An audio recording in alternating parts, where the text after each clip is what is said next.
じねよはじねはよはじねよはじねあべによべによべによべによはいへよべによべによはいへはよはじねよは Welcome back to Voices for the Earth. Today's guest is Neil Patterson Jr. So, Chwant, Oskinaha. My name is Neil Patterson Jr. I'm from Tuscarora. I'm Bear Clan. I'm from the White Bear Clan family at Tuscarora. And I have been working on environmental projects and issues for a long time since I got out of college. And mostly for the first, I suppose, half of my career, I've been working here at the Tuscarora Nation, um, focused mainly on addressing environmental problems in the community, like solid waste or water quality, drinking water quality, recycling, of course, and eventually got into ecological restoration, looking at the land, looking at old brownfields or dumps, and understanding what is a good solution for addressing contaminants in our presence, both in the community, but also threats of contamination that uh, are derived from outside of our border. We have a very small land base. It's the only land Tuscarora has, and so it was really important for me to try to protect that for future generations. Um, Sometime in the 2010s, um, I went through some life changes and decided to return to my alma mater at ESF, Environmental Science and Forestry College in Syracuse, New York, and began to engage more in the education of students at the university, but also in research. Um, and last year became director of the Center for Native Peoples and the Environment. Um, and our focus has mostly been on research, education, and outreach, and all of the things in between. Um, so yeah, I guess that's a little bit about the work that I do. And so, what was the environment like when you were growing up? Oh, that's a good question. I don't think I've ever been asked that question. Really? Yeah, yeah, and actually, I was writing about it the other day for an article in the Conservationist magazine, and how for me, one of the formative experiences of my life was the feast. It's a tradition out here around the New Year's calendar day that involves hunting.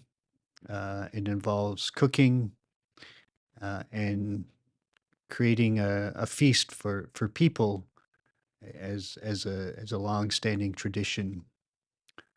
Um, but it allowed me to really think about what the community was like, because I had heard so much growing up from my dad and other people about what it was like growing up back in the 40s and 50s and 60s. And I really longed for those days. I imagine them as being a a bit of a utopia, I suppose. In particular, before the Niagara Power Project uh, condemned part of our reservation, and what it was like back then to have a community that was essentially uh, an island unto itself, surrounded by settler ways and economies and lifestyles, and how back then farming was king. Um, Farming was the dominant use of land in on the reservation before the power project came in the late 50s.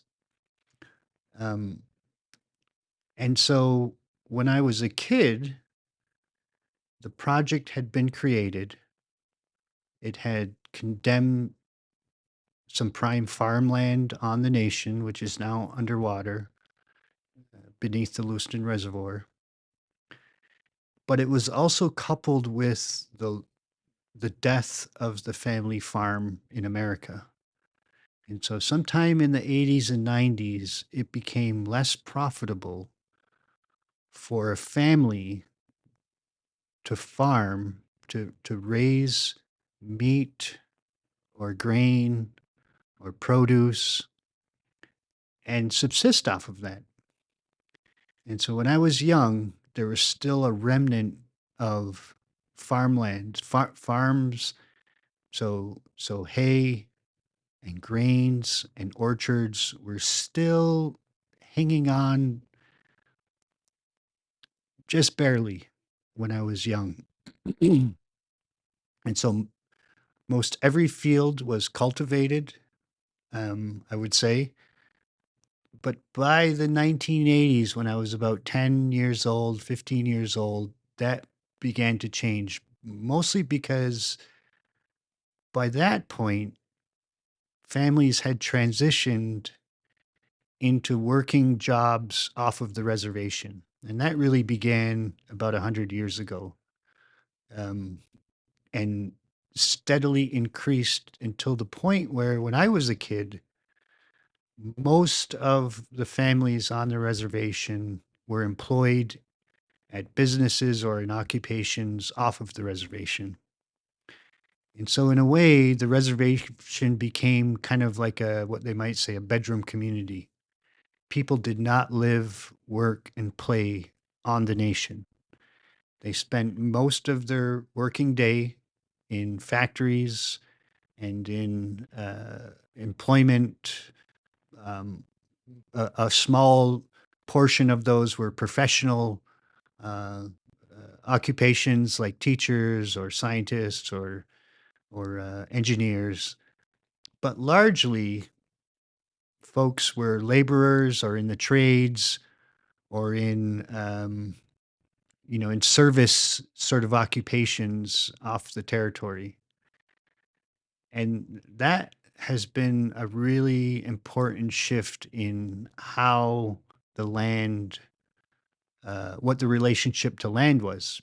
Because at that point, people didn't rely on the land to make a living. They weren't planting. And granted, back in the day, even the family farms in the 50s and 60s that were still thriving on the reservation probably weren't necessarily taking the best care of land because they were engaged in contemporary farming practices that use pesticides, that used row cropping and fertilizers to maximize yields. And so I grew up in a time where there was still a lot of wheat, soybeans, and corn being grown on the territory, but families, because they were employed off of the reservation, were now renting the land to non native farmers. And so the vast majority of farmland on the territory was being cultivated by non native farmers who lived around the reservation. And so I would see acres and acres of field corn that were being grown for dairy. I would see large amounts of wheat or grain or soybeans that were being grown for market uh, purposes. And what existed in between those fields were bush lines and some old fields that were now going through succession and growing up into young forests. The large tracts of forested land on the territory were mostly in and around the swamp on the southern portion of the reservation, and on the escarpment on the northern border of the reservation, where it was a little more difficult to farm because access wasn't easy to those fields, and the terrain is steep. We have these big limestone scarps that are part of the Niagara Escarpment and just had never been farmed. And those areas, for me, I didn't really grow up around the swamp, but I grew up on the escarpment. And so, because my family lived on Upper Mountain Road, I spent most of my time in some old orchards that were starting to be abandoned on the escarpment, and some of the old fields that farmers were just not using because they weren't maximizing their production in terms of family farms on the territory. There were a few still cultivated, like the bean field or some of the big fields over near Woodbury's on the western end of the territory. But largely, they were old orchards that were growing up with a lot of young ash and hickory, um, dense thickets mixed in with these sort of beautiful glades of sugar maple um, and oak and hickory that were uh, probably something you might say like second growth or close. I wouldn't call them old growth, but they were older trees that were on the escarpment or near the escarpment that had really never been farmed. Um, and those were the places where you still could find medicine, where you could there was a more intact sort of oak hickory forested system. Um, in terms of wildlife, there were not a lot of deer or turkey when I was growing up out here, and that was consistent with what I was told by my elders that probably about 100 years ago, deer started to come back, which tells me that the previous 100 years, from like 1800 to 1900, I think wildlife was extensively hunted and probably overhunted in some ways. And probably because people relied on them to supplement those agricultural incomes on the territory. And so, um, but sometime in maybe the 30s or 40s, there were programs to introduce pheasants, non-native pheasants, to the territory. And that population exploded in the 50s and 60s. And so I grew up with stories of hundreds of pheasants being around the reservation everywhere, and that people had a really positive relationship or experience with pheasants. They adored them. They loved to eat them. They loved to hunt them. And then sometime around the time I was born, or a few years after that, and some people blame it on the blizzard of 1977, but that population crashed. And so I grew up not seeing pheasants around, but hearing stories of their immense presence on the territory. We have a few creeks. I would occasionally explore them. I think there were probably still runs of fish from the upper Niagara River into Cayuga Creek and Gill Creek, but most of the creeks that I was familiar with were small, uh, intermittent streams that drained the escarpment and flowed it north to Lake Ontario, but that did not have a resident, necessarily resident population of fish, at least fish that people could subsist on. Um, Another element of the environment when I was young was certainly uh, the vast amount of jitneys, we called them, or field cars that were around that had created and used old farming pathways that farmers had cut to these remote fields for, I suppose, recreation, for fun, but also for spotlighting deer or jacklighting deer. And so when I was a kid, there was a network of pathways all through the reservation, crisscrossing. You could get from one end to the other without even barely crossing a paved road.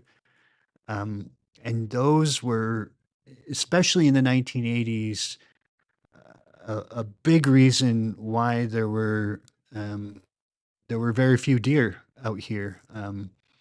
They were hunted extensively by spotlighting and jacklighting, right up through, I would say, up until the 2000s when the nation began to uh, try to curb spotlighting on the territory.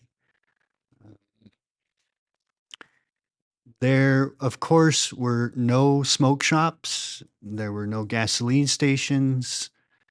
So the territory was essentially a uh, a donut, or uh, it was sort of like void of visitors and external influences. And I remember sitting on my grandma and my aunt's porch, and you could tell whose car was coming down the road. Everybody knew each other's car. It was strange to see a car that people did not recognize. And so um, that was a huge change when I was in high school, when these businesses started to crop up on the territory, is that we had a massive influx, not only of patrons of these businesses who were driving through the res now, but settlers who live outside of the reservation began to use our roads much more. Not to mention the deliveries and the commerce that and deliveries that had to occur for these businesses on the territory. Most of them were located at the border of the reservation, so you didn't see a lot of that. Um, but the fact of the matter is, people still walked a lot. You would often see people walking. I can remember all of the famous characters growing up walking down the road: Juque, Beasley, uh, Alan Jack. But there were people uh, who lived their whole lives without vehicles, and they just simply spent probably 95% of their time on the territory. Um, so that really shaped what it was like out here when I was growing up. Um, I could go on and on about other sort of wildlife, or that there was very little noise pollution. It seemed like it didn't seem like the Niagara Falls Air Base had flights over the reservation when I was young. That's a huge change. And so it was quiet. It was a very quiet place compared to today. So, what are the changes that you've seen within our environment, and how much of those changes are due to climate change? I think the big change, as I mentioned, is the succession of farm fields. I would also say,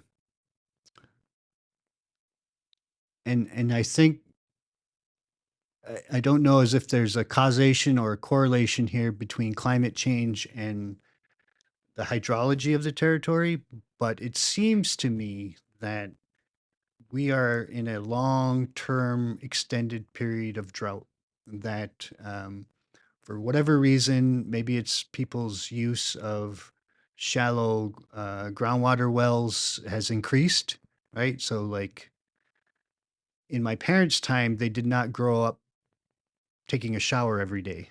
You know, a bath was once or twice a thing a week. They did not grow up with dishwashers or uh, laundry machines. Um, and so the use of water has increased, but I think in general the climate has shifted towards a much drier environment. And maybe that's a long-term trend for the Great Lakes region itself, but I wonder often about, how the climate has shifted and created much drier conditions on the territory. Clearly, uh, the drivers of climate change, the reason the climate is changing because of these greenhouse gas emissions has certainly increased. Where now you have um, two, three, four automobiles in one family, whereas when I was a kid, you were lucky to have one for the entire family and maybe two. And so um, the emission of greenhouse gases from within the territory has certainly increased.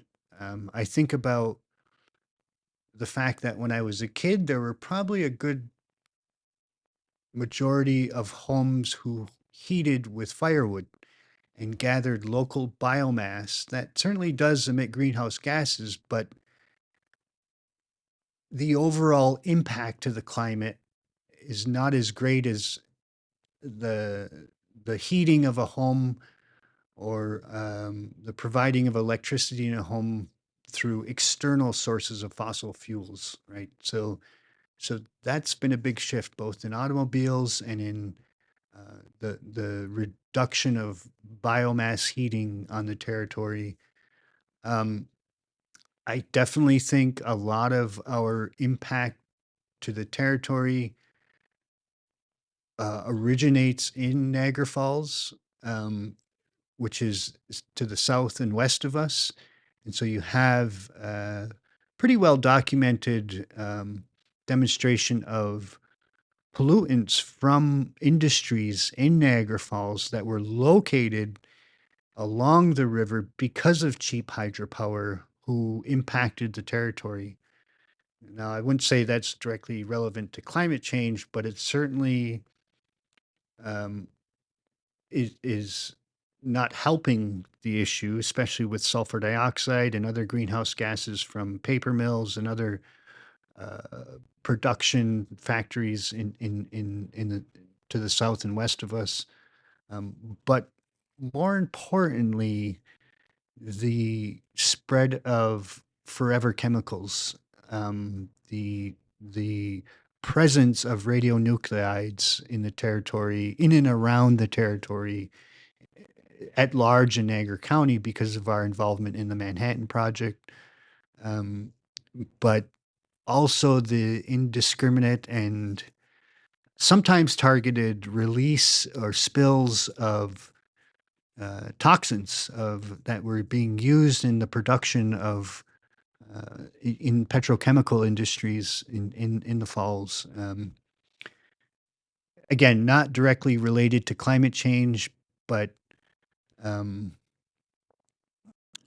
I would say that the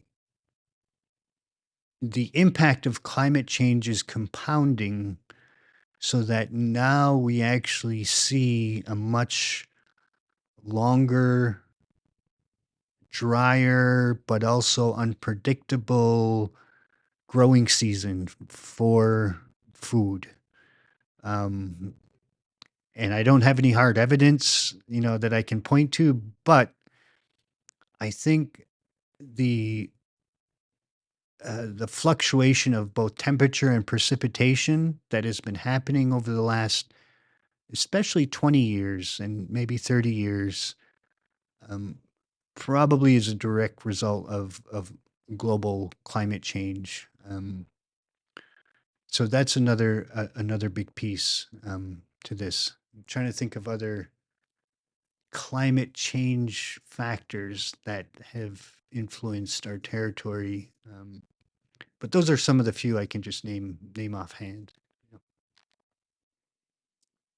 So, like, what are the native species that would be affected by climate change and, like, for our general area?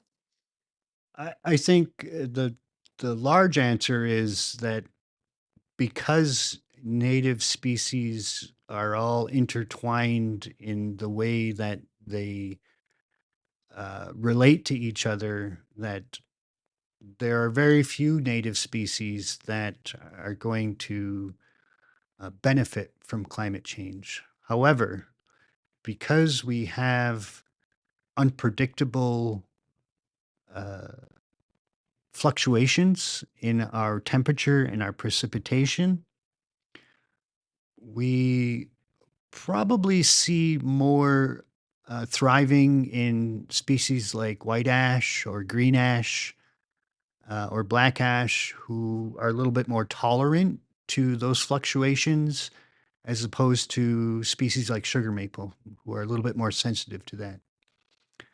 I think we also, because of changes in hydrology, because for instance, the swamp is probably a little bit more drier during the year. We also see more fires that happen because of this seasonal uh, drying out of wetlands, which means that in fact our aquatic plants, our cattails, our wetland species, things like elderberry. You know, I think about the fact that my grandma and other families out here could harvest enough elderberries in their time. I don't see that out here anymore. I don't know whether that's because of other factors, but I tend to think it's because we have a much drier environment now than we used to when I was a kid. Um, so it so that means that in fact species like oak might do a little bit better, who require a little bit more drier roots than species like silver maple, you know, or species like elm. Of course, elm has its own issues with Dutch elm's disease, and the same goes for now ash with emerald ash borer. But you know, when you combine the impacts of invasive species like the emerald ash borer or uh, you know, things like buckthorn, the, it exacerbates, it compounds the effects that climate change have on those ecosystems. And so it's a bit of a Pandora's box, right? You have an unpredictable climate mixed with invasive species, mixed with really drastic changes in land use. And so I would say that the other answer to this is that it remains to be seen that because of these the synergy between all of these factors, um, you know, it creates it's a big gamble. You know, it's a big unknown. Other native species. Yeah, I tend to focus on plants, but certainly the idea that, you know, because Gill Creek and Geauga Creek do not necessarily have water, um, that obviously there's going to be a lack of fish or macroinvertebrates in those systems. Um, I think you know, we don't have many invasive mammals per se or amphibians. Um,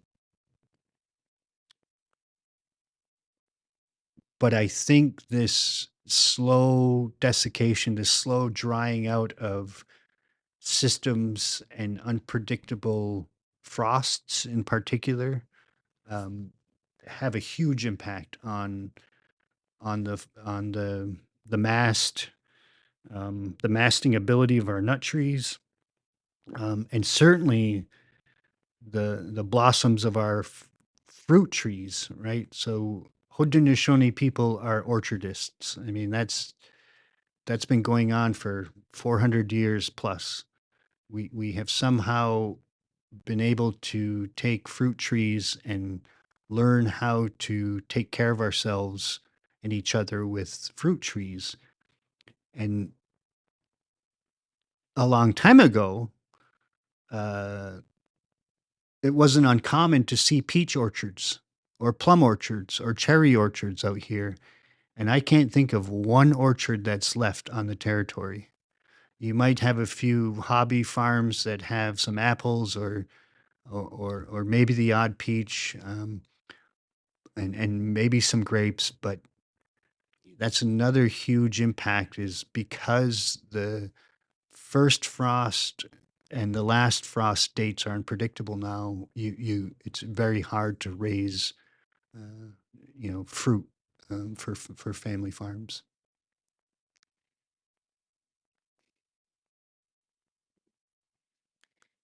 So, HETF has a book titled The Words That Come Before All Else, and it essentially like goes through the Thanksgiving address.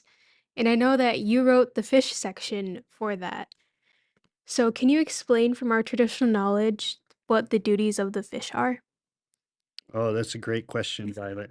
Um, and let me just preface that by saying, you know, I can't really tell you what the duties of the fish are. Only the fish know those duties. But what I can share is that, um,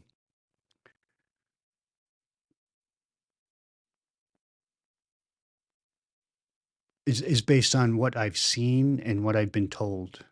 And so when you go back to Ganahara Dechra, that's our Skarurat word for Ganahenyo, or the words that come before all else.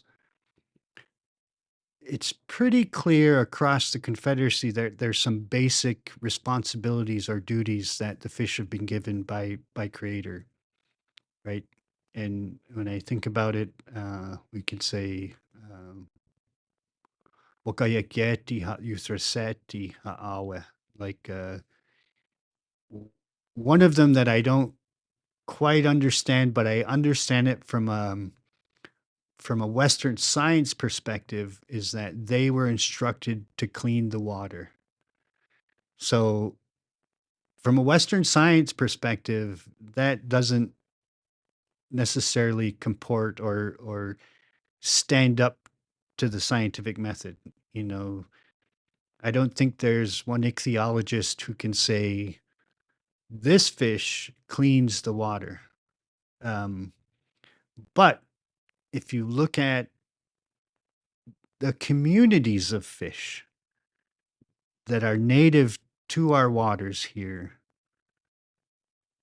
you will see in an ideal low impact, low anthropogenic impact system, a community of fish who regulate things like biological oxygen demand, right? Who regulate fluctuations in prey species and predator species in the trophic levels within that community. And so to me, the idea that a community of fish work together to for the benefit of water is, I think, what that is saying. It's not that we're saying they're out there with a vacuum cleaner, picking up garbage in the stream, or by their respiration or by their excretion, or even by their death, they are cleaning the water necessarily, or simply the idea that there are benthic fish communities, right? Like sturgeon and eel, who are always here and always taking care of the dead, you might say, very simply put. So these are fish that live off of in a way, the deaths of other organisms, and were instructed to take care of that. It's almost like the same thing with humans, right? We have these instructions to take care of people who pass away. So do fish. Another instruction that fish were given at the time of creation, uh, we say, hane, a squani, a saturdi geche gehatne, or geche gehatne, uawake. The fish were instructed to provide themselves as food, and that's a very different way of looking at it. Now, some economists or some, like capitalists would say, "Oh, see, God put fish here for us to exploit." That's furthest from the truth. The idea is that fish, just like the rabbit who provides itself for food for the wolf or the fox or the coyote, it's just part of their duty, right? And so we recognize the idea that there is a portion of fish within these fish communities that were instructed to give themselves to us as food, right? And so, but that's a reciprocal relationship.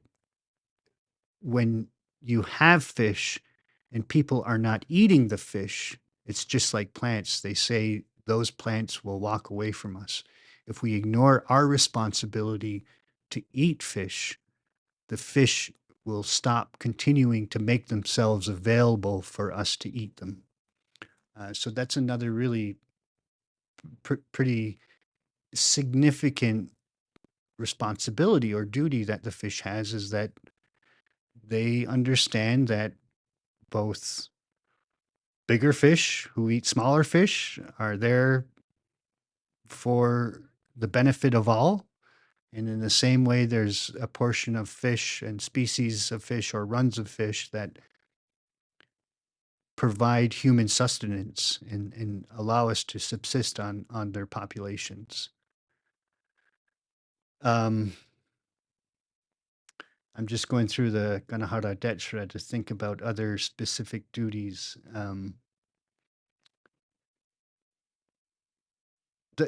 Those two seem to stand out quite a bit. The idea that fish take care of water and fish take care of people. But I would also say that, if I were to guess a long time ago, if there was a speaker who was like, if I had lived a couple hundred years ago and Skarura was my first language, I would probably expound on this and talk about how fish are also food for birds, or fish are also food for wolves or uh, other organisms who rely on that protein, um, to raise their own families, right? So we have an immense amount of uh, bird life, like osprey and heron and kingfisher, who rely on fish for their families. We have a number of mammals. Think about the amount of black bears that we're fishing here. It's very strange because we tend to think of places like Alaska or the Northwest United States as places where bears eat fish, but I bet a long time ago there were black bears that ate fish here, and relied on those communities to raise their families, as just as much as we have things like, probably at the time wolves and other mammals, things like mink, that rely on fish to raise their families. And you could go on and on, right? There are even things like mussels, and I just learned this, right? This is the most beautiful, intricate relationship that science is really only beginning to appreciate, and that is that every species of uh, unionids, right? So we have this family of mussels, big and small, that are in our creeks, in our rivers. Part of their life cycle is involves their babies living on the gills of fish. That's the only way unionids can reproduce, is that if their babies can use fish as a host organism for a small period of their life cycle to then grow into a freshwater mussel, right? Like that is amazing that fish not only provide food, but they also provide a host organism to allow mussels to reproduce. Um, and again, I could go into macroinvertebrates, I could go into macrophytes like plant life that depend on fish. Um, you might say that every part of the Thanksgiving address, you could probably find some connection to fish's responsibility. So uh, I could go on and on, but that's just a real, sort of gloss of the important role that fish have in terms of their duties or their obligations. And so, how do factors like climate change, or even for our area and just like the general Great Lakes area, how does pollution affect our native fish Mm. species? So obviously, pollution does a number on aquatic organisms like fish because they can't escape it, right? So you have fish that live in waters where there are active discharges by companies or uh, municipalities that are putting pollutants into the water directly. You have a sort of a once removed or maybe an indirect source of pollution like acid rain, where pollution is getting carried over large areas and deposited by rain in the waters, large scale. You have things like pump storage reservoirs or dams, physical alterations to aquatic systems that raise the temperature of water and also often prevent migrations of fish into their original spawning grounds or habitat. And so it's not, so when you have all of these impairments to water bodies, fish cannot fulfill their obligations. They become unable to reach their native spawning grounds. They develop tumors that inhibit their fitness.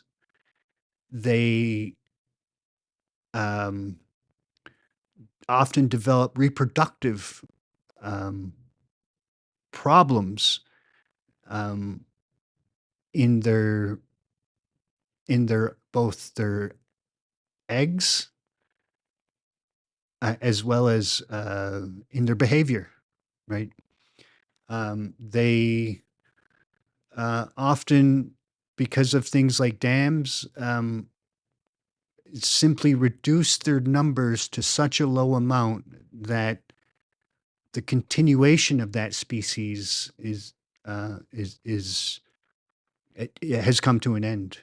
Um, and we've seen that with things like Atlantic salmon, and not only overfishing, but also the loss of habitat, the loss of cold water, right? From dams and from impoundments and from a changing climate. And so when we have a climate that's changing, that is generally increasing global temperatures, increasing local temperatures, that inhibits our cold water fishery, our pelagic fish who require deep cold water for much of the year. Um, we also see the climate changing again in terms of um, fluctuating or unpredictable flooding. And so when you have these flood events that occur, those can often inhibit and actually change habitat, right? You can actually destroy spawning grounds with these increased intensification of floods across the Great Lakes. Um, and again, if you look at the larger picture, climate change is here because of greenhouse gases, but greenhouse gases are here because we run an economy and base our economy on fossil fuels. The production and delivery and conversion of fossil fuels into energy is the reason we have many times these forever chemicals, right? And so these forever chemicals are sort of a, a byproduct of climate change in a way from my perspective. And these forever chemicals can again produce reproductive issues or inhibit the fitness of our fish relatives in many different ways. Um, so yeah, I think that's again that's just a brief sort of comment on that question. And lastly, what message do you have for the youth today and the future generations? Mm.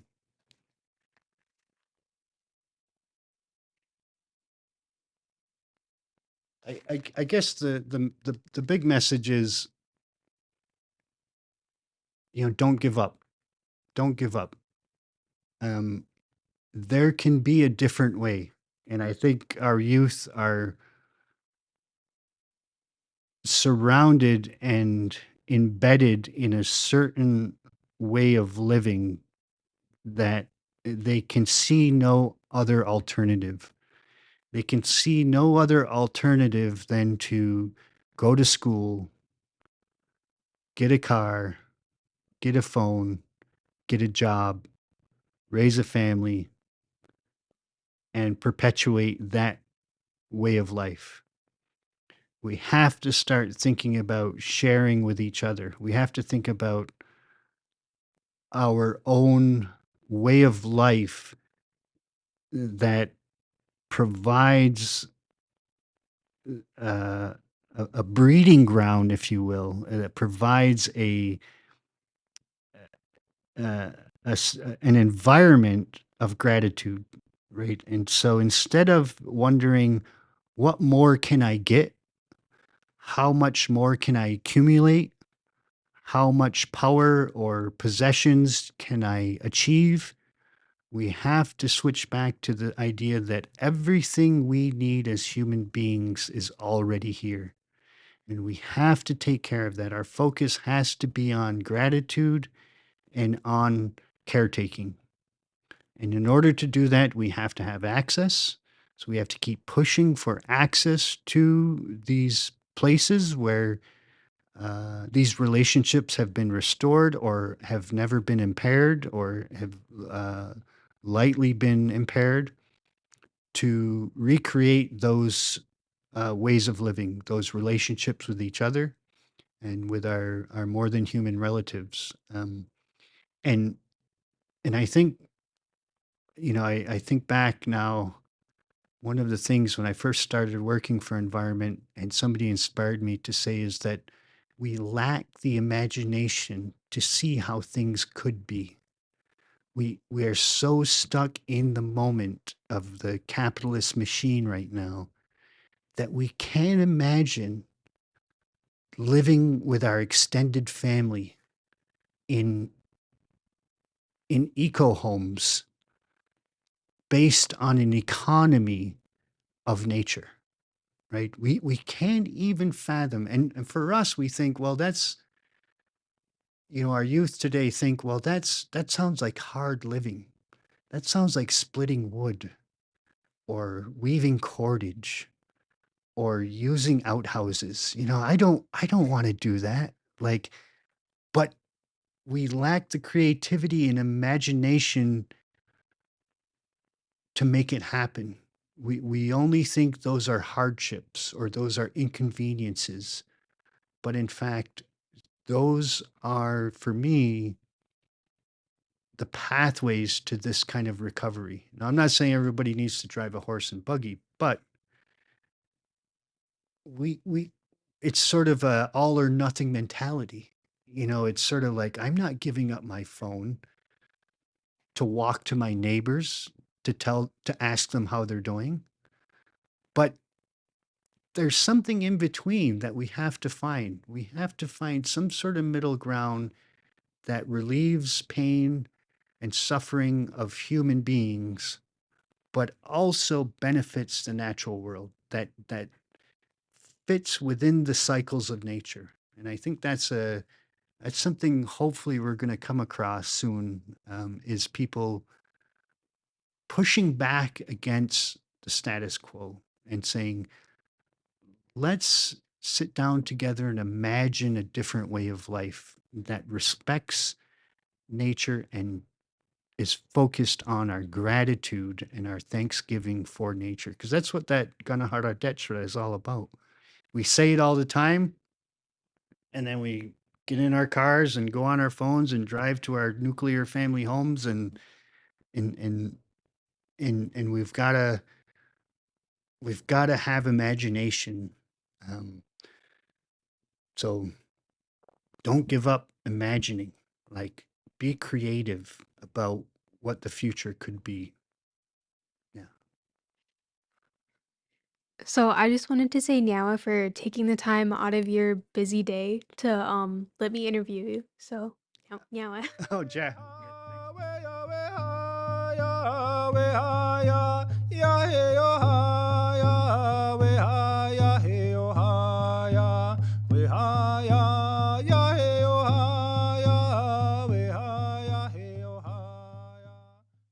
Did you know that pesticides impact climate change and the environment through their production, transportation, and application? During the production of pesticides, the three main greenhouse gases such as carbon dioxide, methane, and nitrous oxide are emitted. One of the more popular weed killer pesticides, Roundup, requires the mining of phosphate ore, which is then refined into glyphosate and used as an active ingredient. This process allows for habitat destruction and air and water pollution. Pesticides can also release greenhouse gas emissions after their application, with fumigant pesticides shown to significantly increase nitrous oxide production in soils, adding to the amount of greenhouse gas emissions into the atmosphere. It's also important to acknowledge that climate change additionally adds to an increase of pesticide use, due to the rise in temperature and change of weather patterns. This allows for more insect population growth or the migration of insect species into new areas, creating a vicious cycle that ultimately harms the climate and the environment. To find out when new episodes are released, follow Haudenosaunee Environmental Task Force on Instagram and Facebook, and Voices for the Earth on Instagram. I would also like to say Nyawa to Aaron Printup for the music. Nyawa for listening.